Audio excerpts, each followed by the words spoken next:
दिल्ली की भाग-दौड़ भरी जिंदगी में जहां हर कोई अपने सपनों के पीछे दौड़ रहा था, अरुण और माया की मुलाकात एक अनजाने मोड़ पर हुई।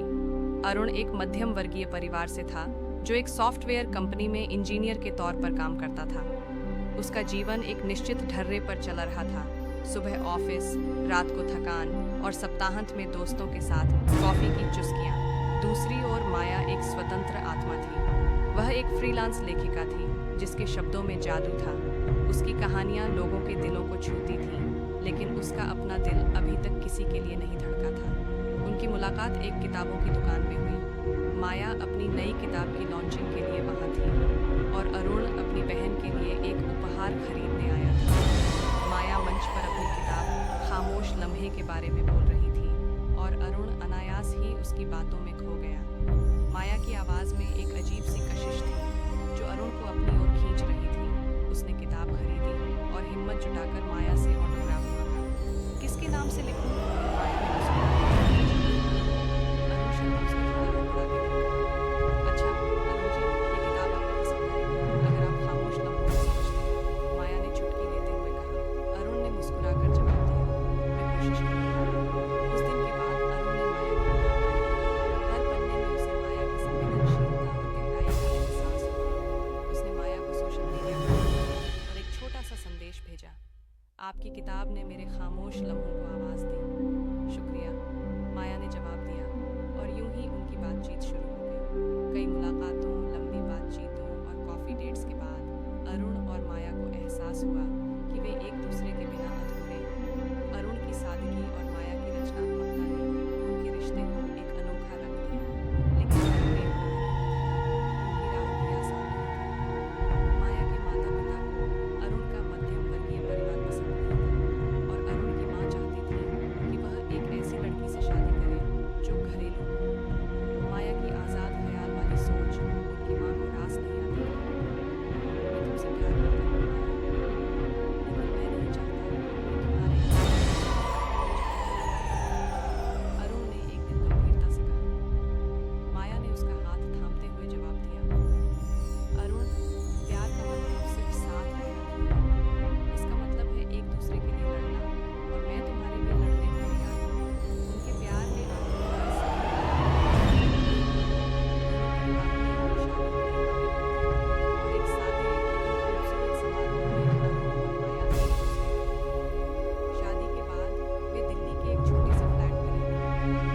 माया ने अपनी डिग्री जारी रखी और अरुण ने लेकिन शादीशुदा जिंदगी की असली चुनौतियां अब शुरू होने वाली थी। शादी के पहले साल में सब कुछ सपने जैसा था। माया और अरुण एक दूसरे के साथ समय बिताते, छोटी-छोटी बातों पर हंसते और भविष्य के सपने बुनते। लेकिन धीरे-धीरे जिंदगी की जिम्मेदारियां उनके रिश्ते पर भारी पड़ने लगीं। अरुण की नौकरी में दबाव बढ़ रहा था। देर रात तक ऑफिस में रहना और सुबह जल्दी उठना उसकी दिनचर्या बन गई। माया, जो अपनी लेखनी में खोई रहती थी, अक्सर अकेलापन महसूस करने लगी। एक रात जब अरुण देर से घर लौटा, माया ने गुस्से में कहा, तुम्हें मेरे लिए समय ही नहीं है।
से भर देती थी। लेकिन माता पिता बनने की खुशी के साथ साथ नई जिम्मेदारियां भी आईं। माया, जो पहले अपनी लेखनी में पूरी तरह डूबी रहती थी, अब अनन्या की देखभाल में व्यस्त रहने लगी। उसकी किताबों की दुनिया अब डायपर, फीडिंग बोतल और रात की जागरणों तक सिमट गई थी। अरुण भी ऑफिस के बाद घर की जिम्मेदारियों में हाथ बंटाता, लेकिन उसकी नौकरी का दबाव कम नहीं हुआ था। एक दिन जब माया अनन्या को सुलाने की कोशिश कर रही थी, उसका लैपटॉप खुला रह गया। स्क्रीन पर उसकी अधूरी कहानी थी, जो महीनों से छूटी नहीं थी। अरुण ने जब उसे देखा तो उसका दिल भारी हो गया। उसने माया से कहा, तुम्हें अपनी लेखनी को समय देना चाहिए माया। तुम्हारी कहानियाँ सिर्फ तुम्हारी नहीं, बल्कि उन हजारों लोगों की हैं जो खुद पढ़ते हैं। माया ने थकी हुई मुस्कान के साथ जवाब दिया, अरुण, मैं चाहती तो हूँ, लेकिन अनन्या के बिना मैं एक पल भी नहीं रह सकती। और फिर तुम तो जानते हो घर और बच्चे की जिम्मेदारी कितनी बड़ी है। अरुण ने उसका हाथ थामा और कहा, हम दोनों मिलकर ये करेंगे। मैं ऑफिस से जल्दी आने की कोशिश करूंगी और तुम अपनी लेखनी के लिए समय निकालो। हम एक दूसरे के सपनों को पूरा करने के लिए साथ आए थे। माया की आंखों में आंसू थे, लेकिन इस बार ये खुशी के थे। उसने अरुण को गले लगाया और कहा, तुम मेरे लिए हमेशा वो चट्टान हो जिसके सहारे मैं खड़ी रहती। अरुण ने अपनी बात नहीं, उसने अपने बॉस से बात की और हफ्ते में 2 दिन घर से काम करने की अनुमति ले ली।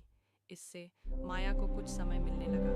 उसने फिर से अपनी लेखनी शुरू की और धीरे धीरे उसकी नई किताब सपनों के पीछे आकार लेने लगी। यह किताब एक ऐसी औरत की कहानी थी जो माँ बनने के बाद भी अपने सपनों को नहीं छोड़ती। यह माया की अपनी कहानी थी, जो उसने अपने अनुभवों से बुनी थी, लेकिन जिंदगी ने फिर से उनके सामने एक नई राह खोली। अरुण की कंपनी में छंटनी की खबरें आने लगी। उसका मन अशांत रहने लगा। वह माया और अनन्या के लिए एक सुरक्षित भविष्य चाहता था, और नौकरी का खतरा उसे रातों को सोने नहीं देता था। माया ने उसकी चिंता को भांप लिया। एक रात जब अनन्या सो रही थी, माया ने अरुण से बात की।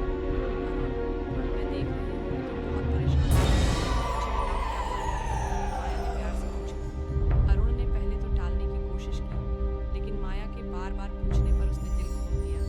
माया, कंपनी में छंटनी हो रही है। अगर मेरी नौकरी गई तो मैं तुम दोनों को वो जिंदगी नहीं दे पाऊंगा जो मैं चाहता हूँ। माया ने उसका चेहरा अपने